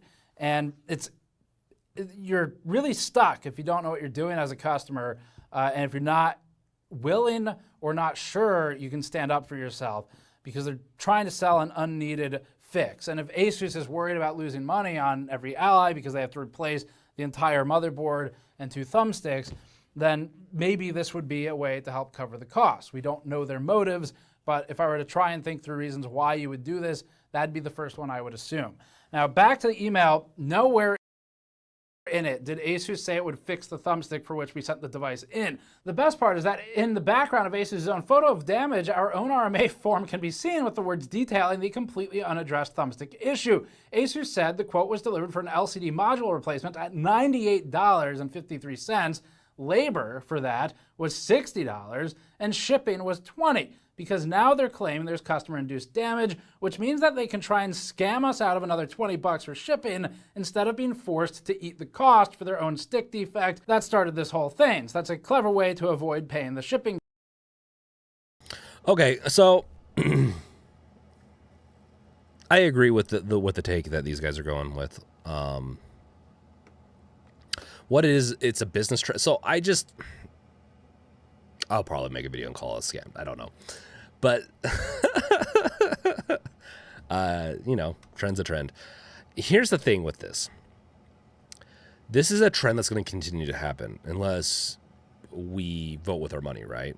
If you say, hey, this is not right, and they're doing their, like, Gamer Nexus has always done a great job of doing, like, their journalistic duty in a way to, because with people like Gamers Nexus, they usually put a little pressure on these companies to do something, just because they can't get away with it. I really hesitate to make enemies of these companies because I would like to get review units in the future. I don't want to kill future aspects, but at the same time, so I'll give them the benefit of the doubt if they eventually want to fix it. But for now, yeah, I'm definitely on board. Like, I wouldn't recommend an ASUS product at this point. I think the warranty is really important. And if I'm gonna get into warranty hell of like getting charged and then ransomed. And I'd been there before one other time, decade ago, where I had to pay a couple $100 just to get my device back because they fixed it, but it wasn't under warranty of what they said it was. And so, yeah. Well, I still like the Ally. I'm definitely going to be putting on the don't recommend the Ally at this point. Until they figure their shit out. This is the type of stuff I don't like seeing. So, what do you guys think? You guys on board with this? Like, I don't think get it if you want it. I just can't recommend it unless there's a decent warranty backing it. Meaning what a good warranty means is that they trust their product. They trust that their product will not break. If it's a crappy warranty and they're trying to charge you for made up services, and you know it's not a good. So I've had companies say, "Hey, there's also this thing broken before." When I've had to RMA stuff, they usually will ask me, even with cars and all that, do you want us to fix this too? We noticed this one thing. And if I didn't send it in for that, I'll be like, no, I don't want it fixed. Don't fix things automatically without consulting me. So they royally fucked up. Like, they fucked up hard with this. So, yeah, I agree.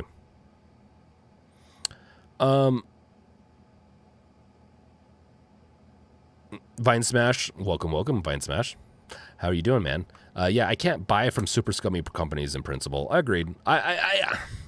My principles wane a little bit more these days, in the sense of like doing a lot of different things for money. I'm more willing to do things for money in the sense of like, it doesn't mean like, oh, I'm gonna go rob a bank, but it's like I've debased myself working for people this far as is. What else am I willing to give up to make money? But I still would maybe buy the ROG Ally X for testing for stuff for me, but I would not recommend it at this point because I do believe in a strong warranty. I can usually fix or figure stuff out on my own as long as it's not a major issue. And I always have backup devices. I have other devices. If I got another Ally and this one broke, I have my Steam Deck. It's not the end of the world. I wouldn't be happy, but that's my plight. That's kind of like my thing to bear. My plight is that I do this type of stuff. I enjoy it. And if things don't work out, it's just what it is. I've gone through a couple of Steam Decks because multiple reasons, right? Speaking of, yeah, we don't. I'm going to try to do like another top-down video stream sometime soon. Yeah, that's my take on the thing. I don't recommend the Ally anymore. I used to recommend it as a great alternative. I don't know but the thing is, which is better, Legion Go or this? So I don't recommend it. I think the Steam Deck's just the all-around winner because the warranty. But yeah, True Blue Magic Dude, welcome. I wish every company offered a 5-year warranty. I think a 5-year warranty is very excessive in today's world kind of thing. I think it would be 2 to 3 years, like a fully covered, like as long as it's not damaged by you, warranty. And then if they want to upsell me something, like let's say, hey, $100 more, you can get a 5-year all-inclusive with deductibles. Like, hey, if the screen breaks, almost guaranteed your fault, we'll replace it for $100. And that's including shipping and everything. I'm down for that type of warranty. I like what Apple does. It's very straightforward. Yes, it costs money. If RMAs cost, like if they have to RMA and repair a device, it costs them and they lose out on their profit. The Ally, if they keep this up, the Ally will be dead. If you have to RMA and repair so many devices, it will kill the device line and you won't see any more ROG Allies. So that Gatsmith for you, ASUS, more like ASUS. Yeah, it's a little ASUS. It's a little sus, huh? Okay, cool. It's our OnlyFans. You know what I was hinting at a little bit on that one with doing a little bit more. True Blue Magic 2, my experience, everything wears down in 3 years. Yeah, that's my point, is that our products are not built, and I don't think we understand how much we pay. It seems like a lot. What we pay for is very consumer grade devices. They're built quickly, cheaply, and they're sold quickly, cheaply. And the iteration of new tech coming out, all that kind of warrants that they can like get away with, hey, as long as this device lasts 3 to 4 years, they'll probably buy a new one within 3 to 4 years. That does not mean everyone, but that's indicative of that. Doesn't make it right. Another thing I like about Apple products is that all my Apple products, I sold someone like a MacBook that was like a 2013 MacBook. He still uses it to this day, I believe, or he uses it as a secondary device. He just replaced it like a year and a half ago. That's 10 years. That's crazy. So when you see a premium price on a hardware, sometimes like with let's say the Ally X is $799. We can already surmise from the Ally that, hey, they have some issues. Their RMA kind of sucks. They don't believe in their product. They're charging weird stuff. So we can almost surmise that like that $799 price is like, it's just high because it's not a premium. Apple products cost a little bit more, but their products usually work really well, in my opinion, and I've not had issues with it. So as many issues as compared to Microsoft products or some of these other products. I think Valve is a very trustworthy brand and will fix things. So I slap Valve into the same boat as Apple. I think when Apple sells stuff, or when Steam sells stuff, aka Valve sells stuff, they're more likely to do a good RMA process. Once again, I've been a part of the community for a while with the Steam Deck, and there were a few cases where people got screwed out of an RMA. Usually righted by Valve, though. If you email Valve, it usually gets righted, because sometimes they have to use third party. That Cat Smith for you. My parents haven't upgraded their MacBooks. I think that's why that's what they are since they first got Macs. Yeah. That's the thing with Apple, is that they just works. It's a premium price. Sometimes their software's a little buggy. It just works. I'm not trying to fanboy for Apple. I'm just kind of with my so my Steam Deck, these devices, these are play toys for me. They're fun. I don't like, if I want it to work consistently, if I'm going to play a really long game, I'm probably playing on the Steam Deck because I rely on that. I trust it to make it. And if it needs to be RMA'd, I trust Valve.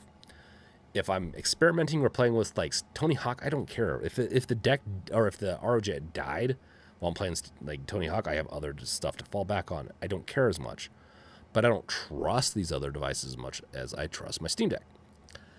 Apple, I have everyday products that I need to do stuff on, or everyday business I need to do stuff with, and I need to rely. I don't rely on my Windows machine as much as I do my MacBook these days. So I'm not trying to be like a Apple lover. I was there from day one on Android. I did Android for most of my life of having a smartphone, but I've had to own iPhones and stuff before for work, and it's just kind of like the contrast has just kind of gotten annoying on the Android side. That Cat Smith for you. I've currently got an iPhone 15 Plus, and I'm loving it. I have the 15 Pro, Max, whatever. This one, I don't want to show anything because it's probably going to have this one right here.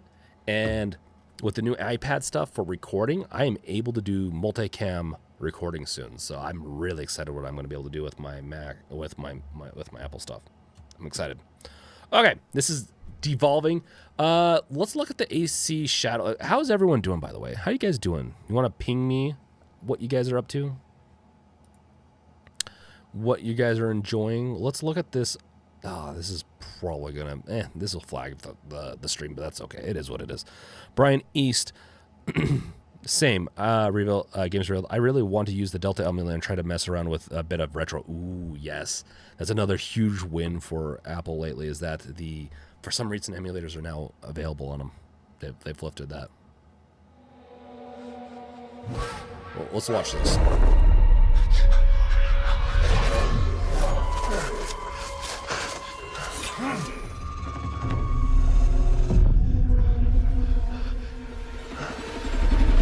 Who are you?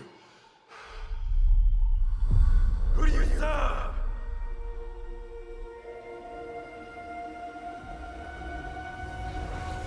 All I have ever known in my life. Our land.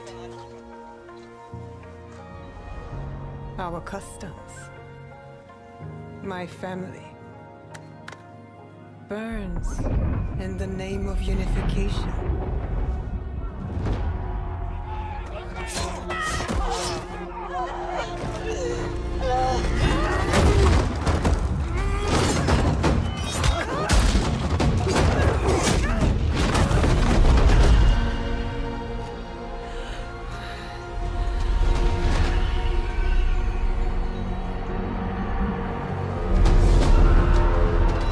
You are still a frog in a well, who knows nothing of the sea.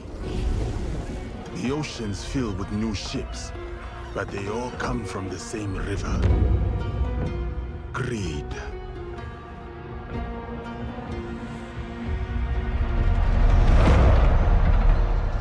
Power.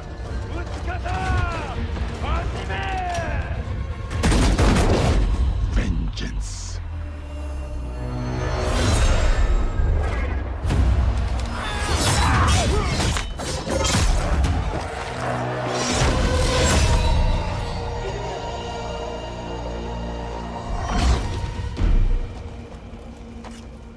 And you?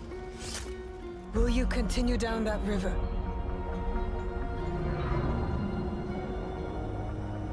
Or choose another path beyond what we see?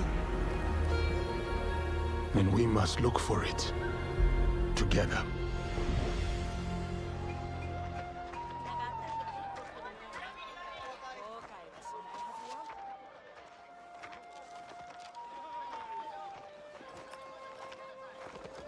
We must learn to trust.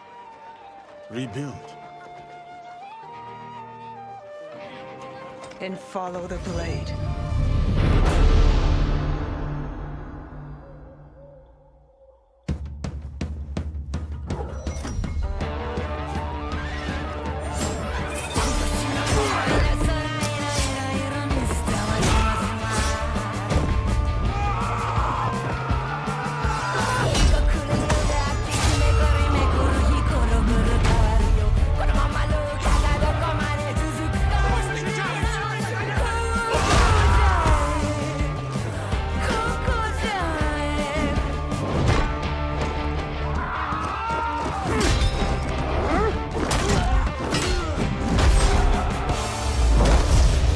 I said, who do you serve?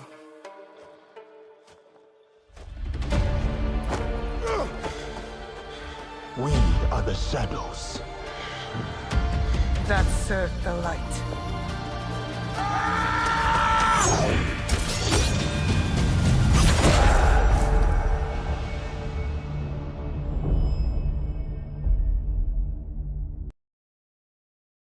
Okay, that looks pretty awesome.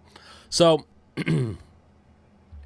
there's a couple of things I'm not going to know because I know that it's going to make the community mad. Not our community, but just all the community. But I like, so I know that there's two, so I've read a little bit into this. I haven't actually seen the whole trailer yet, but I've read articles on this.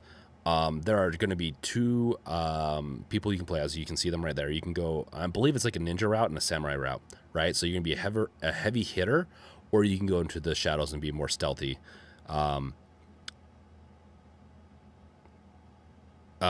And so I love the concept of this. Once again, though, if it's not going to be on Steam, it's not even, it's an easy protest for me. I have so many games I'm going to play. This will come out, and I'm not buying it until it comes out on Steam. Like, and it's an easy protest because I have too much other shit to play. So now if this is on Steam day one, there's a good chance they could maybe rope me into this. I'm not dealing with Ubisoft's freaking stuff. True Blue Magic Dude, it's all right. It was a crappy job. I was planning to quit in November anyways. My injuries just pushed it up a half year. Yeah, that really sucks. I haven't had any I haven't had to work anything physical in a long time, but like I've had companies I've had to quit because of mental issues from just dealing with people with shit all day. So that really, but like physical is just, it's got to be so much worse. Brian East watched a dev breakdown the trailer. Seems they are hinting a lot of gameplay from that trailer. Are you saying hiding a lot of gameplay from that trailer? I'm assuming you meant to say hiding. Yes, I don't. It's Assassin's Creed. You go look at their last Assassin's Creed. It's going to look at like that or just a little better. So, however you want to say it, I don't think it's going to be bad. I think it will be good. Who knows? That's just my opinion on it. Watching that. Cascoder, only Neo gets the hidden blade this time. Yeah. So is she going to be the descendant in this case? So usually in every Assassin's Creed, usually the person having the hidden blade is the descendant, or are they both going to be descendants? Kind of curious about that. Reichi, easy protest Ghost of Tsushima is tomorrow. Wait, Ghost of Tsushima is going to be on Steam Deck, isn't it? Or Steam, right?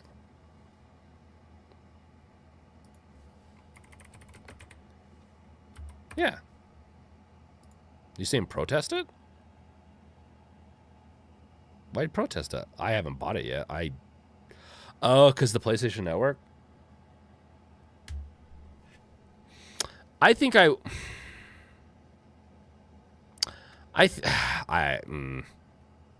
Once again, like I said a couple of weeks ago, or it was last week, the whole debacle with PlayStation and the Helldivers 2 is that they sold something and then changed it after they sold the copy. This is up front. PlayStation Network account required for online play. Legend. It might not even be required to actually start the game, but for the online play, which is, I don't care. I think this is if people get mad over this, then it's just not a big deal. Oh, no protest by Ghost. Yeah, I agree with that. I can already guarantee you this is going to be a better game than Assassin's Creed, but Assassin's Creed 1 does look pretty fun. It looks like a very fun action version of a more action-y version of this, even though this is a pretty action-oriented game. But Ghost of Tsushima is just a classic. Oh man, maybe I should buy this and play it on stream, but I'm trying to do other things than stream, but I do want to stream. I miss talking with everyone. Cascoder, Ghost of Tsushima Steam advertising marketing looks wild. Really? Like, wait, is there like, if I go to the store somewhere and there's like more marketing than I realize? I haven't seen anything. Moise, Moss, Jane, Felix. How you doing, Felix? Just got home from the Celtics game. How was it? Oh, you're gonna put some videos in the Discord. Awesome, do that. I love seeing what you guys do on the day and day, and I will be. I lurk more in Discord, but I'm going to be getting in. If you haven't noticed, I respond to everyone in Discord more and more nowadays. I'm coming back slowly. Cascoder, Sony is barring 200 countries from buying Ghost of Tsushima due to the multiplayer requiring PSN. Yes. That's on Sony. Like, at the end of the day, it's a stupid move that I think they're going to resolve, because they're leaving a lot of money on the table, but it is what it is. Brian, this might be too much to hope, but part of my disdain for Assassin's Creed is the fact that they've been extremely formulaic in the Ubisoft sandbox formula. Yeah. So if you want to be a studio that's going to be guaranteed a paycheck, because it really sucks to be a game developer. There's a reason why I didn't jump in and become a game developer day one of my whole software career, and I'm doing it the way I'm doing it as in a side project prototype, is that game development doesn't pay the bills well. Apps do. So I work for a company and I'm doing the YouTube thing, and then I'm doing my game. I'm going this route and just kind of working myself a little harder than normal. And this pays the bills, this route. It's a little bit more stressful, but it pays the bills. And if you can get something, and the reason why I'm saying all this is the reason why AC is, I think people need to give them a little bit of lenience. Yes, they've released a lot, but and it's very formulaic, but that's because it works and they're guaranteed a paycheck is kind of how I see it. The studio, they have like 2 or 3 studios working on AC at a time. Same with Call of Duty kind of thing. It's formulaic, it sucks, but you know what? At least it's not FIFA. It's not like a sports game. It does change enough. It's not, they're not selling you the same freaking thing every year and even with messing up stuff, right? But it guarantees them that if they can find a formula and people like it enough, because there's a cool following that likes AC. Assassin's Creed does this too because it keeps on making money. It sucks. I don't have a disdain for it. I understand it, but I do get tired of it. I don't have time every year to play the game and catch up on it. I have other stuff. Now, if it's Dead Space or if a series I really liked, then I probably would do it. I probably would follow it. Assassin's Creed is interesting when it's a topic that I like. So that's me with Assassin's Creed. That's my take on Assassin's Creed.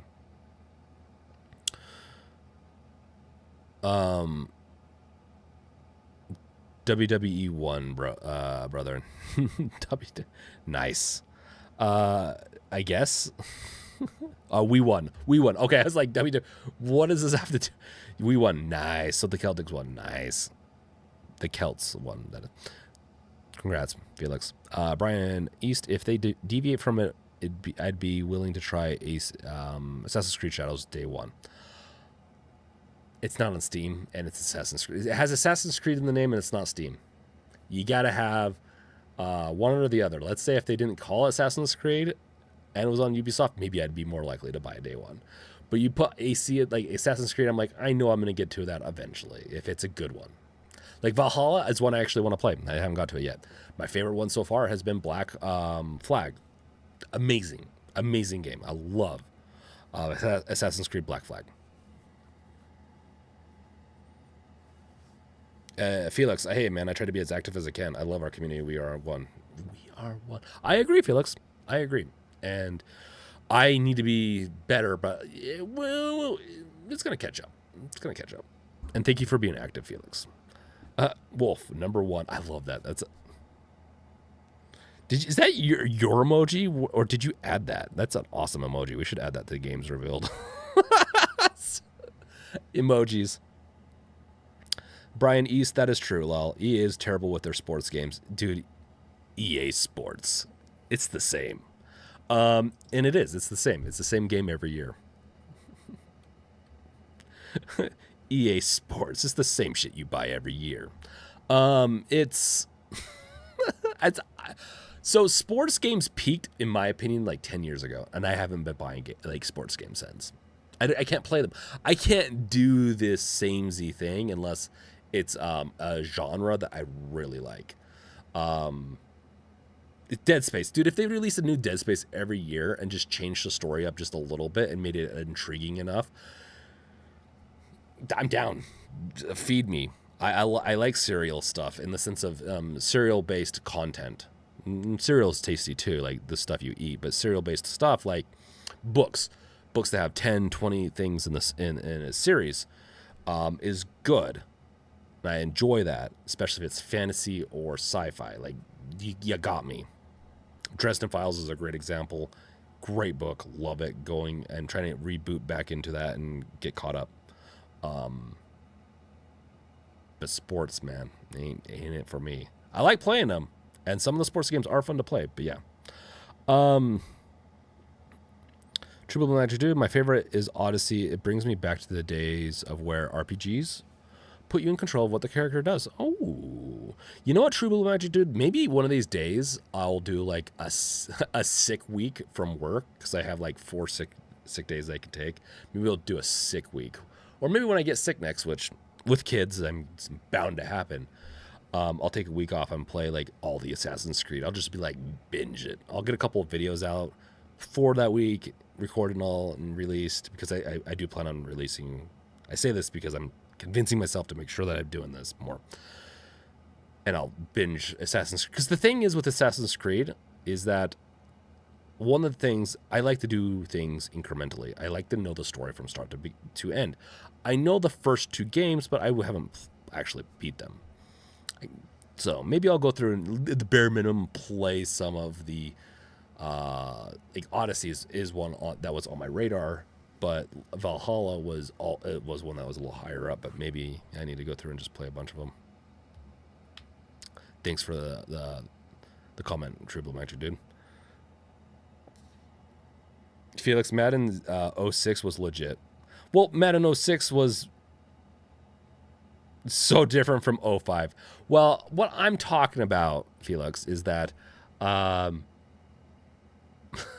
was like, it was probably more than 10 years. It was probably 15 years ago, but like certain basketball games, certain games were a little different. Now it feels like there's like one or two of the same sport, and that's it now. And it just seems so soul-sucking. Cascoder Sports peaked at Mario Golf for me. I could see that. I don't like golf, but I could see that. Felix, American Horror Story style, but Dead Space play style. Dude, you're getting me excited on that one. No, you need to calm that down. I'd love that, Felix. Wolf, no, that's a YouTube emoji. I'll think it's a new one. Oh, really? Number 1. Cascoder Assassin's Creed Shadows is listed as an online play required on PlayStation 5 on the store listing. Madden 06 was the last good one, the last one to have to compete with NFL 2K. That's funny. Oh, Madden. Okay, guys. I don't have anything else. I'd love to sit here and talk some more, but I do have that emergency I talked about, and I said I was going to be 40 minutes, and it was not. As I lie every time, apparently. I have so let's do a little bit of cleanup, a little bit of updates on what's going on, so that people can understand. I'm an overly optimistic person, so I always say, hey, I'm going to be releasing videos this week. I've been saying that for the past few months, and I did do some videos. So I've been slowly getting better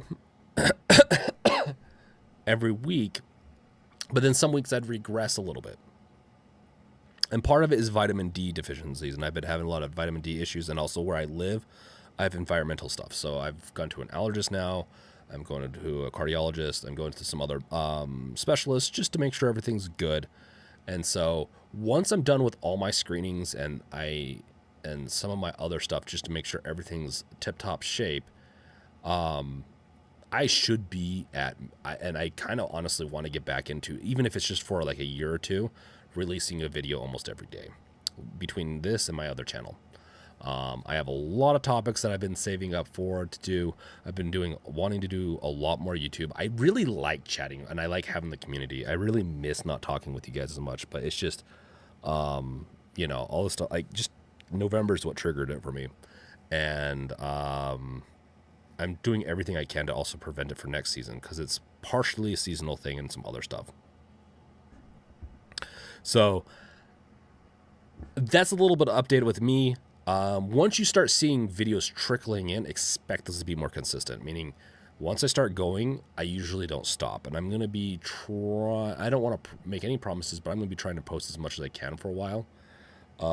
Between reviews, overviews, I want to do more content for people that subscribe to, and also, pay for subscriptions and stuff to Games Revealed. I know that I've really dropped the ball on that, but that stuff, premium content is going to come back again. And so, podcasts is coming back. Podcasts might be a little bit of a rough start, meaning I can't guarantee every week, but it's going to be stabilized soon. As I get that ramped up. And so, I really like doing this, and I do treat it a little bit as a hobby, but I would like to get back into the thought of not treating it as much as a hobby, but as a business again. And so I have a couple things I need to resolve with that, while I also build my video game. The reason why I'll do complex videos, but I won't do them as often. So you'll probably see like every week or two, like a really in-depth, like top 10 video, whatever thing. And then you'll see shorts and stuff like that are quick news bites that I can do easily while I'm ramping back up. So yeah. Let's see here. Felix, yeah, you love your fossil guy. I'm not going to say that. It's a Team America reference. Oh my gosh, that's right. Brink can review. Oh yeah. Oh, you just accepted. That's fine. That's fine. You got Felix. You got to put like the Team America reference because I got where you were going with that, but it's not everyone's gonna get that one. Yes, ma'am. I'm leaning into his Utah culture. Matt and Trey are generational geniuses. Yeah. Are they from Utah? I thought Matt. One of them was from Hawaii. I don't know, but yes, Utah culture, which is good, Felix. Derek. No. You're good. You're good. If it's a spicy comment, I don't even care actually. If it's a spicy comment, I don't care too much. But typically, it's nice to know the context. As far as everything else, like I said, that's just kind of like what's going to be happening. I'm going to be getting how it's going to go is that I'm going to be getting more videos coming. I'm going to be getting some more posts going on the Games Revealed website once it gets resolved. It's down right now because of hosting stuff from Google that they can go off. And then I'm going to start doing some stuff that I've wanted to do. Oh, Wolf, one lives in Hawaii. That's what it is. And so I'm going to slowly get back into where we were. The Deck Reveal project will be live and we'll have continual development on it. It just won't be very fast paced. I'm going to keep it slow to not break it. YouTube's my game's number one priority. YouTube's secondary priority. Deck Revealed's is third priority. Making sure you have good content is, of course, in the top priority. So, Maui. Okay, Wolf.